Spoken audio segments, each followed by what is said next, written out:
가령 3억 4천이 아파트 가치잖아요. 근데 그중에 만약에 내 기여도가 뭐 30%다. 그러면 나는 남편한테 1억을 받고 남편이 그 집도 가지고 대출도 갚는 거예요.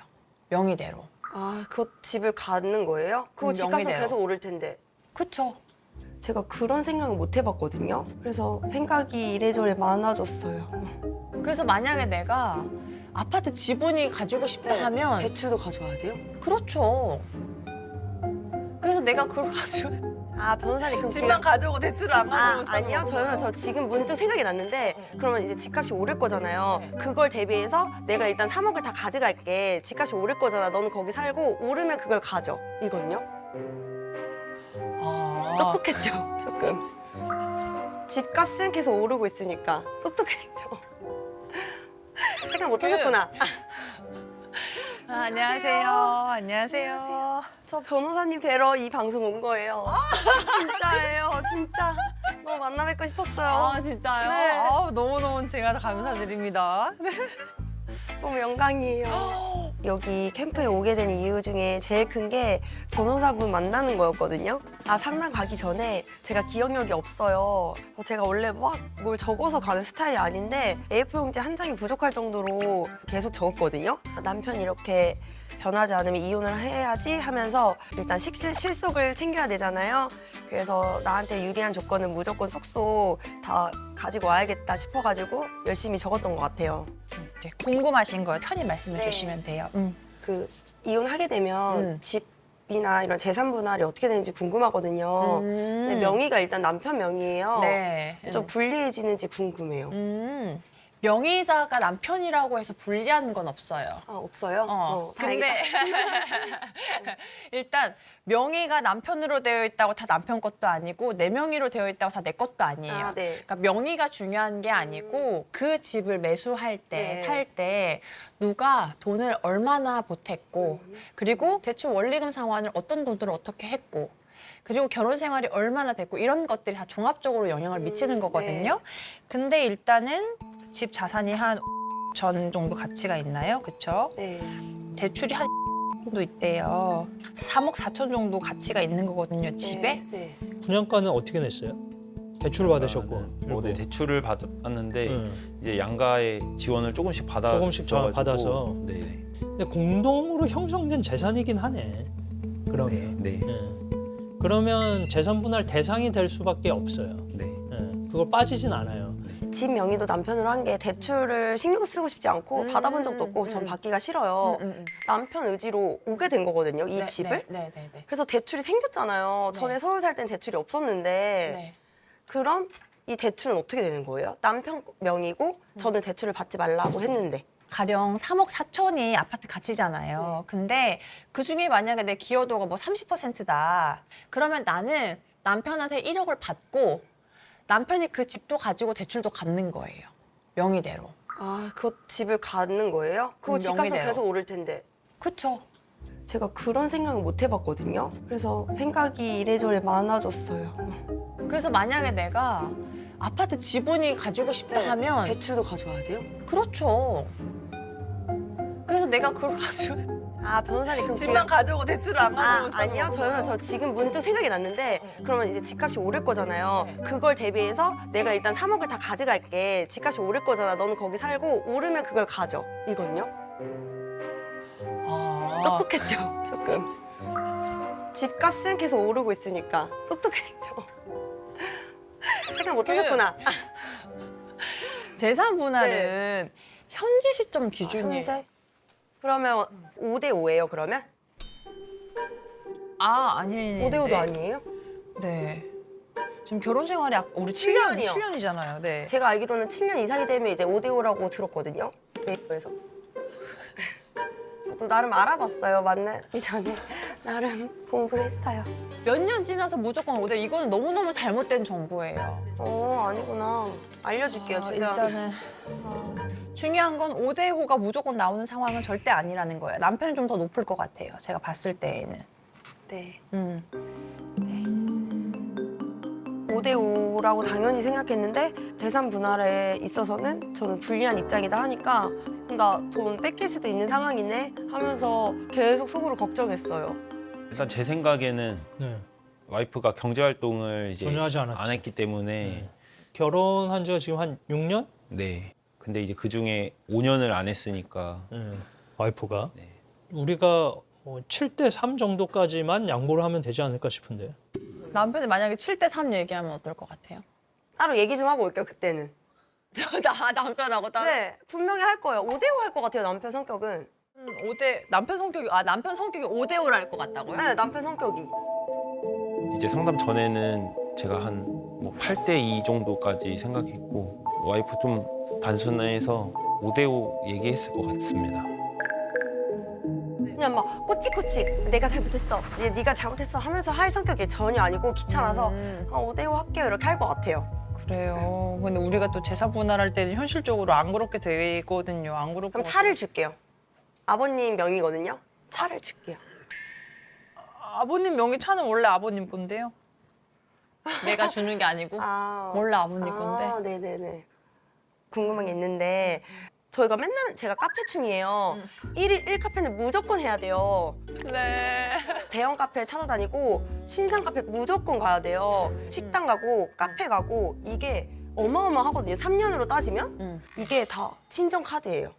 친정에서 네, 나주셨다. 3년 동안 이거를 나- 위자료 청구를 할 수 있는지 이게 제일 이걸 뭘 청소해? 위자료 청구. 여태까지 3년 동안 도와줬잖아요. 돈을 물질적으로. 아니에요? 이거 너무 당당히 얘기했는데. 그 위자료 청구는 너 때문에 결혼 생활이 깨졌어. 당신 책임이야. 그러니까 정신적 손해를 돈으로 배상하라는 네. 게 위자료예요. 이건 빼고. 그러면은 이제 저도 뭐 목돈이 생기면 저 회사에서 상여금이라든지 네네. 이런 게 생기면 네. 그것도 저 공동재산이죠. 아, 네. 근데 이제 아예 상관없는 재산들이 있을 수는 있잖아요. 아, 네네. 내가 하면서 예를 들어서 남편분이 복권을 샀는데 복권이 됐어. 그것도 재산 분할이냐? 그건 아니에요. 복권이 되신 게 있다. 네. 그건 남편 재산. 그런 사실. 매주 로또를 사야 되나 그 생각도 하고 상여금이라든지 아니면 이제 회사에서 위로금이라든지 이게 제 노고에 대한 보상이니까 100% 제 돈일 줄 알았는데 아니더라고요. 양육 만약에 이혼하면 어떻게 돼요? 그러면 무조건 양육은? 무조건 제가 해야 무조건 돼요. 데리고 온다. 네. 아내는 어떤 입장이에요? 제가 아는 와이프는 뭐 본인이 한다고 할 것 같아요. 솔직히 와이프가 데리고 간다고 해서 잘 키울 수 있을까라는 생각이 좀 먼저 준다는 들고. 거죠. 예. 그 정신과 상담을 했었거든요, 어제. 근데 의사 선생님이 일부의 영상만 보시고 제가 아기들이 있는 와중에 욕설을 한다거나 뭐 소리를 친다던가 이게 정서적인 학대라고 표현을 하시더라고요. 욕설에 대해 가지고는 조금 심각하게 생각하셔야 될 것 같아요. 네. 엄마가 더 이상 엄마의 역할을 못 하게 되는 수가 있어요. 근데 사실 뭐 정서적인 학대가 직접 욕을 한 것도 아니고 그 욕하는 상황에 상황에 아이들이 노출됐을 뿐인데 그게 양육권을 뺏긴다 하더라고요. 말이 안 되잖아요. 말이 돼요. 진짜예요? 진짜예요. 제가 진심이에요. 근데 주 양육자고 애들이 저를 더 따르고 제가 케어하는 게 더 길잖아요. 시간으로 따지면. 그러니까 더 불리해질 수도 있죠. 그런데 중요한 게 뭐냐면 아이들 양육권자를 정할 때에는요. 아이한테 누가 더 적합한지, 평소에 아이를 어떤 태도로 어떻게 양육하는지도 굉장히 중요하거든요. 근데 제가 그 영상을 다 봤다고 했잖아요. 근데 그 영상이 제가요, 변호사님 맨날 그런 게 아니고요. 맨날 아니에요. 맨날 그런 게 아니고 정말 1년에 한두 번 있을까 네. 말까, 뭐 6개월에 몇 번 있을까 말까요? 라고 하셔도 그 몇 번이 있으면 불리해질 수 있는 정도예요. 내가 아이한테 직접적으로 욕을 해야만 아동학대가 되는 게 아니라요. 아이가 있는데 너한테 하는 욕 아니야? 너 가만히 있어 하면서 누군가랑 전화 통화하면서 진짜요? 욕을 하고 뭐라고 하고 아이한테는 정서적 학대가 될 수가 있거든요. 근데 영상은 사실 일부잖아요. 일부라는 걸 제가 감안하고 말씀드린 거예요. 이게 1년 중에 그런 일이 한 번만 있어도 그렇다는 거예요. 1년 중에 한 번이어도. 욕설하고. 그러면 남편이 이거 다 떠나서 그냥 욕만 가지고 이혼을 요구하면은 제가 불리해질 수도 있는 거예요? 네. 그 정도예요, 예술님. 진짜 여기 그렇게 심각해요? 저 사실 이거 진짜 몰랐어요.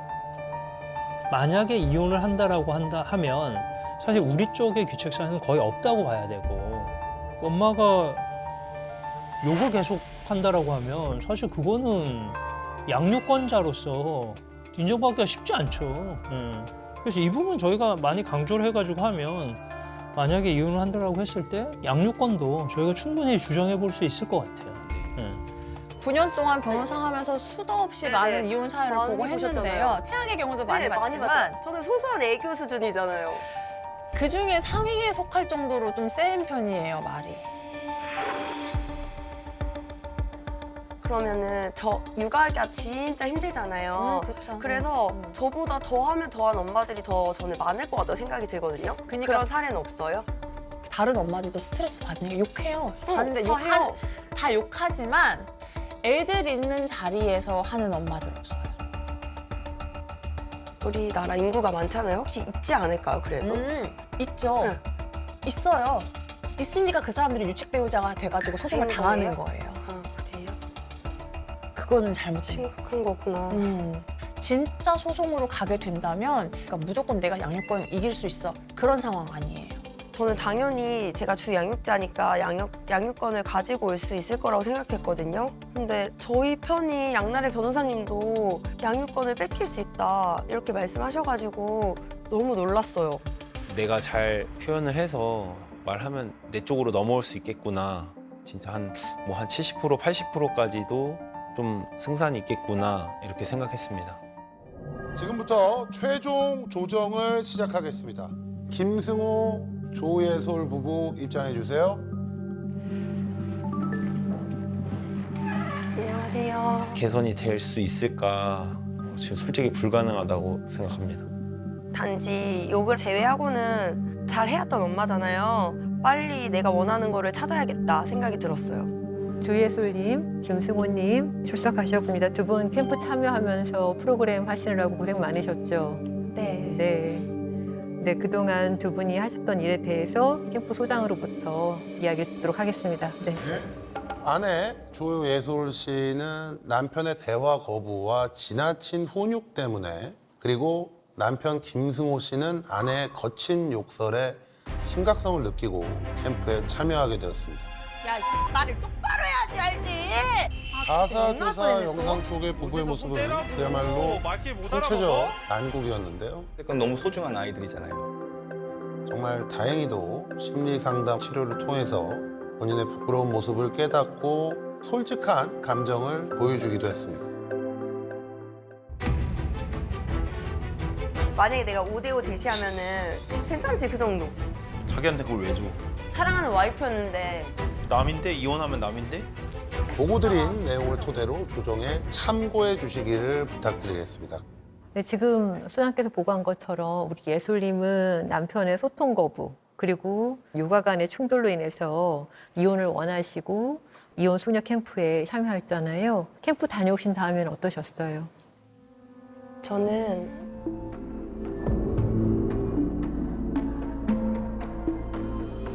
이혼 생각이 있습니다.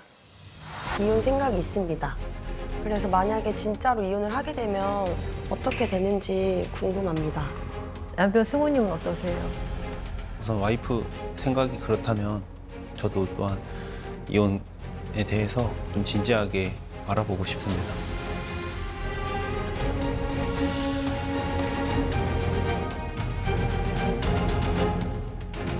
그렇군요. 근데 두 분 사이에는 이제 미성년 자녀가 있고, 네, 그러니까 이렇게 양육권부터 이제 시작을 해볼까요? 잠깐 둘 다 놔, 둘 다 놔. 얘봐 하지 말라고 그냥. 어디가 아파서 오셨나요? 저는 이혼하더라도 쌍둥이만은 꼭 지키고 싶어요. 양육권만큼은 절대 지키고 싶습니다.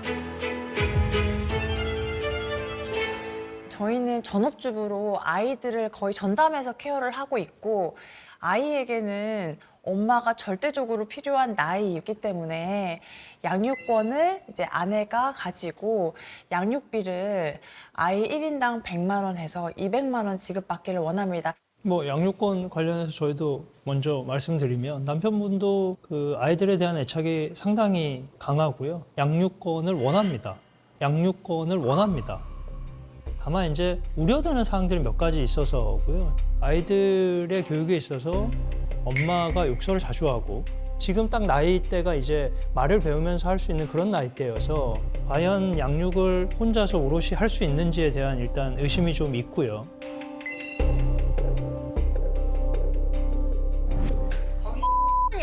다신 가지 마. 이걸 네가 빼서 그래. 이걸 하지 마. 네가 너 심하렸지? 아씨.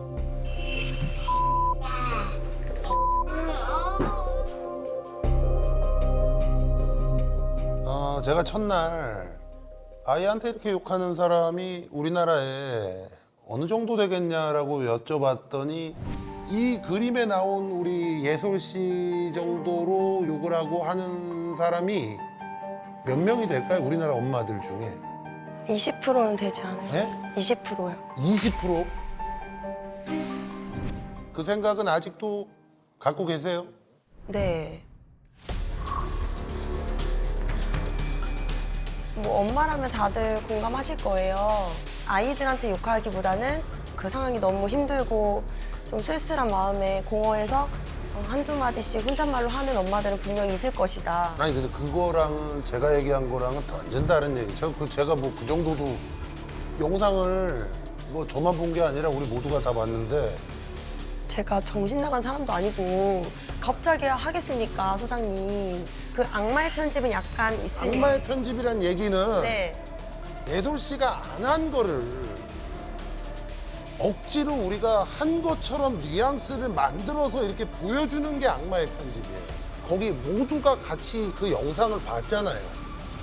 그걸 가지고 지금 악마의 편집이라고 얘기를 해요. 제가 목소리가 커서 네? 그렇게 느껴진 것 같아요. 혼잣말이었는데 혼잣말 하는데 다 들리게. 다 들려버렸나 봐요. 저도 목소리가 너무 커서. 아, 혼잣말. 이 얘기를 왜 지금 꺼냈냐면 내가 볼 때는 다른 게 없어요. 애들 듣는데 욕 안 하면 예솔 씨한테 뭐 아이 양육을 가지고 누가 뭐라 그럴 사람이 없어요. 소장님이 오늘 저를 엄청 혼내시더라고요. 천천히 말씀을 계속 들어보니까 저에 대한 문제가 그거 하나인데 그거 하나만 고치면 너무 다 완벽하다 뭐 이런 뜻으로 받아들여졌거든요. 이번을 계기로 많이 고쳐보면은 저도 완벽한 사람이 되지 않을까 싶어요. 그렇게 말하는 것 자체도 어쩌면 이제 폭력일 수도 있거든요. 이제 양육권을 누가 갖는지 이렇게 다투는 부분에 있어서 그런 건 굉장히 중요한 요소가 될 수도 있어요. 그래서 염두에 두셔야 될 것 같고 그 양육비는 그래서 어떻게 생각하시는 거예요? 사실은 저희가 남편의 소득이 얼마인지 정확히 알지 못합니다. 그래서 양육비 산정표를 기준으로 해서 책정할 수는 없었고요. 현재 지금 지급받고 있는 생활비가 200만 원이어서 말씀드리고 있습니다. 저희 지금 남편분 뭐 세전으로 하면 월 어느 정도 되시죠? 급여는 한 400 정도 되는 것 같고요. 400 정도? 네네. 많아도 150 정도가 저희는 타당하다고 보거든요, 보면. 그리고 양육비 자체가 어느 정도 나가세요? 애들 위주로가 거의 200이에요, 그냥. 네. 그래서 저희가 그걸 그 다 말씀드린 게 썼는지 여부는 상관없이 일단은 200을 그렇게 허락 받아서 쓰신 거네요, 보면. 네. 만약에 승우님이 아이들 키우게 된다라고 네. 하면 양육비는 어떻게 하실 거예요? 저도 뭐 법적으로 그 정해진 만큼 최대치를 요청하고 싶습니다. 하지 마요. 네. 아니 자기는 봤는데 왜 여기는 받지 마? 어느 정도 그 사람 인성이 딱 보여지는 것 같고요. 그래서 받아야 되는 상황이 온다면 저 진짜 최대치로 요청할 예정입니다. 더 괘씸해서 안 주고 싶다고 했고요. 양육비를 받을 수 있을 때까지 받겠다? 이거는 정말 이기적이더라고요. 사랑했던 와이프한테 어떻게 그렇게 뜯어낼 수 있을까? 또 진짜 화가 치밀어 오르더라고요. 원래 저렇게 막 차가운 사람이 아닌데 네. 저러니까 저랑 상담하고 나서 많이 바뀌었죠. 어떻게 만들어 놓으신지. 본인의 잘못은 뭐라고 생각하신 거예요? 없어요. 찾으려고 하지 마세요. 제가 볼 때 없어요. 이혼을 하려고 하면 하실 수 있는 법적인 권리가 있는 분은 남편분밖에 없는 것 같아요. 아내분은 뭘 믿고 이혼을 얘기를 하시는지 이해를 할 수가 없네요. 신청을 제가 했어야 되는데 당연하죠. 잘못됐습니다, 진짜. 법적으로는 명확해야죠. 뭐 줘야 될 것 같아요. 얼마까지? 얼마까지요? 그래도 뭐 30만 원씩 주면. 저희가 뭐라고요? 한 사람에 30만 원씩 2명 60만 원. 일을 안 할 때. 일을 하면은 이제 소득에 맞춰가지고 네. 양육비는 이제 그렇게 아마 결정이 될 겁니다. 만약에 두 분 이혼을 하시게 된다면 그러면은 양육자가 이제 예술님으로 정해지면 네. 그럼 예술님은 경제활동은 안 하실 건가요? 저는 지금 마음이라도 먹으면 당장 내일이라도 일할 곳이 있잖아요. 난 모르죠. 저희가 모르죠. 그걸 어떻게 알아요. 네. 당장 내일이라도 할 수 있어요. 근데 8년간 이직을 40번을 하셨어요. 그래서 40번이요? 그거는 갈 곳이 많다는 거 아니겠어요? 그러네. 갈 곳이 많기도 하지만 안정적이지 않다는 얘기도 되잖아요. 그래서 이제 저희가 사회생활을 다시 시작하게 된다면 내가 한 사람의 사회 구성원으로서 잘 자리를 잡기 위해서는 이런 부분도 스스로 내가 좀 고쳐야겠다. 많이 느끼고 반성하고 또 깨달은 게 또 많았거든요. 그래서 저희가 양육권을 가져왔을 때 양육에 크게 지장이 없을 거라고 말씀드리는 거고 당연히 엄마가 좀 잘했으면 좋겠다는 마음이지만 혹시 우려되는 부분들이 해소되지 않는다면 남편분도 양육권을 강하게 주장하고 있고요. 저도 엄마처럼 잘 해줄 수 있고 그리고 엄마처럼 이렇게 험한 말도 안 하고 잘 놀아주니까 현 상황이 제가 더 맞지 않나 싶습니다. 진짜 이혼을 하려고 아주 작정했네. 그래서 저도 똑같이 양육권은 절대 안 뺏겨야지 하면서 좀 마음을 다잡았어요. 우리는 여기에서 예술님이 양육자가 되어야 된다. 또는 승우님이 양육자가 되어야 된다. 이렇게 정하는 것이 아니에요. 조정하는 자리에서는 두 분이 정하셔야 되는 거거든요. 그렇기 때문에 그걸 여지를 남겨두고 재산 분할에 대해서 한번 들어보도록 하겠습니다. 지금 두 분이 나눌 재산은 어떻게 되는 거죠? 일단 남편 명의로 지금 집을 매수하는 게 있고요. 그래서 저희가 요구하는 바는 각자 앞으로 되어 있는 뭐 예금, 적금 이런 것들은 각자 귀속하고 집에 관해서만 그냥 5대5로 분할하는 게 어떨까 이런 입장입니다. 네. 승우님의 입장은 어떤가요? 이게 개인 재산을 또 뭐 각자 명의로 돼 있는 건 또 따로 그냥 하자고 얘기하시는데 이런 게 사실 약간 의심스러운 거예요, 보면. 왜냐면 아까 얘기를 들으셨겠지만 양육비로 그냥 200만 원을 준 거거든요. 근데 그걸 양육비로 200만 원을 다 썼냐? 이 부분이 사실은 챙겨봐야 되는 부분처럼 보이거든요. 그다음에 지금 계속해서 경제활동을 한 것은 남편 쪽이고 그래서 아마 그런 명의로 뭐 예금이나 이런 것들이 있다면 넣어서 7대 3으로 나누는 게 맞죠. 너무 이쪽 편 들어주시는 것 같아서 제가? 중립이 아니라. 여기는 중립이 아니에요. 무슨 소리 하시는 거예요? 그럼 저도 중립해요? 아니요. 네, 양심 챙기겠습니다. 뭔가 제가 잘 말씀 아는데 주세요. 뭔가 숨기고 있는 게 있어서 이게 선제적으로 얘기를 하는 것 같거든요. 뭐가 있나요? 아니, 없어요. 그러면 두 분이 다른 자산은 어떤 거 있으세요? 제가 사실 그 남편 몰래 있는 돈이 6천, 7천 사이거든요. 네. 그건 남편이 몰라요. 그게 제 거잖아요. 제 명의. 어떻게 되는지. 그것도 다 분할 대상에 포함되는 거예요. 가령 정확하지 네. 않지만 내가 확인을 했더니 결혼 전에 한 3천 있었고 결혼 후에 3천이 네네. 모인 것 같아. 그러면 결혼 전 3천은 빼 그게 아니고 결혼 전에 있었던 돈을 쓰지 않고 계속해서 축적해서 늘려나갈 수 있었던 건 남편이 나한테 생활비를 줬기 때문이잖아요. 그러면 분할 대상에 포함되는 거예요. 그러면 이거를 네. 제가 지금 엄마 명의로 5천을 빼돌리면은 상관없어요? 그 거래 내역은? 거래 내역도 다 나와요. 이미 늦은 거예요? 빼돌리기에는? 궁금해서. 뭔가 좀 퍼즐이 맞춰질 것 같습니다. 그게 의심이 됩니다.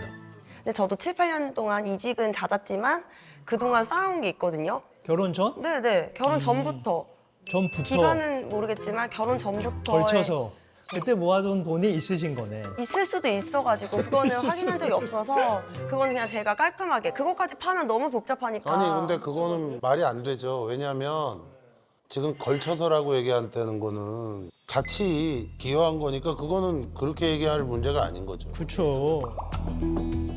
제가 모아둔 200만 원 생활비가 부족할 것 같으니 이런 넣고 거는 그냥 예금까지 넣어요? 많으니까. 퍼즐이 맞춰질 것 같습니다. 그러면 예금을 넣고 5대5 해드릴게요. 뭘 해드릴게요? 뭘 해드릴게요? 자 예금이 얼마 정도 있어요 지금 정확하게? 6천에서 7천 사이예요. 어우, 6천에서 7천 사이예요. 6천 얼마. 열심히 모으셨네 그래도 되게. 경제관념이 또 투철해서.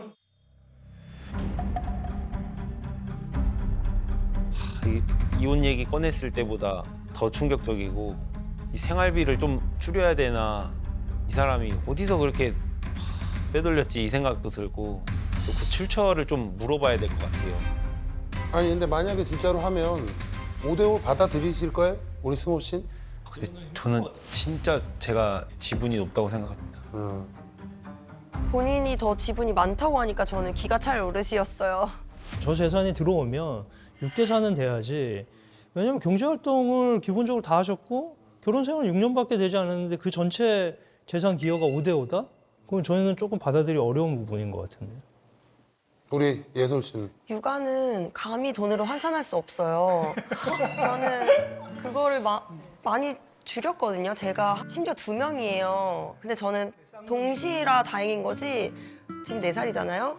한 명이라고 가정하면 8년을 그렇게 한 거예요. 뭐 기적의 계산이에요. 돈으로 따지자면. 압축적으로 열심히 네. 했다. 도우미를 남들 썼더라고 두 배로. 하면 남편 월급이 수잡 쓰리잡 했을 거예요. 그렇게 나갈 수 있는 비용들을 상당히 줄여서 줄였다. 거의 기여분은 내가 5 정도는 된다 이 말씀이신 거예요. 그래서 사실 우리 승호 씨도 육아에 대해서 좀 어떤 역할을 하고 계신지 한번 말씀 네, 주시죠. 우선 저도 일 갔다 오면은 바로 이제 육아에 전념하는 편이라 뭐 집안일뿐만 아니라 뭐 주말에도 그렇고 오로지 개인 시간 없이 이제 육아에만 좀 전념하고 있습니다. 이렇게 따지면 육아는 내가 그 가치를 환산할 수 없는 감히 그걸 하셨다고 했는데 남편도 감히 정말 어려운 생활을 하시면서 하신 거예요. 그러니까 기억. 우리 두 분의 결혼 생활 다 보진 않았지만 내가 거의 그냥 독박 육아를 했다라고 하기에는 그거는 좀 무리가 있어요 사실은. 그건 굉장히 평가하시는 거잖아요. 남편이 그건 너무 좋다. 높이 그쵸? 평가해요, 그거는. 어. 네. 근데 돈은 5대 5다? 네, 어떠세요? 다시 한번 여쭤볼. 6-4. 6.5 이런 건 없어요? 있어요? 아, 있어요? 6.5로 하면 안 돼. 7.5로 해야 되잖아요. 그렇죠? 아 본인 지금 얘기하고 싶은 게 5.5 대 4.5 아니에요? 맞아요. 5.5. 그럼 그렇게 할게요. 5.5. 진짜 내가 똑똑하구나. 그 남들은 생각해 보지 못하는 소수점까지 어쩌면 이런 똑똑한 와이프를 놓치는데 어떠냐. 뭐 이런 기분이 들었어요. 아마 남편도 저를 저 정도까지 똑똑하다고 생각이 들었을 것 같아요. 좋아요. 뭐 요걸로 네, 남편 네. 5.5에 우리 4.5로 받아들이는 네. 걸로. 그렇게도 괜찮겠어요. 네, 해드릴게요. 재산 분할 관련해서는 많이 양보를 했어요.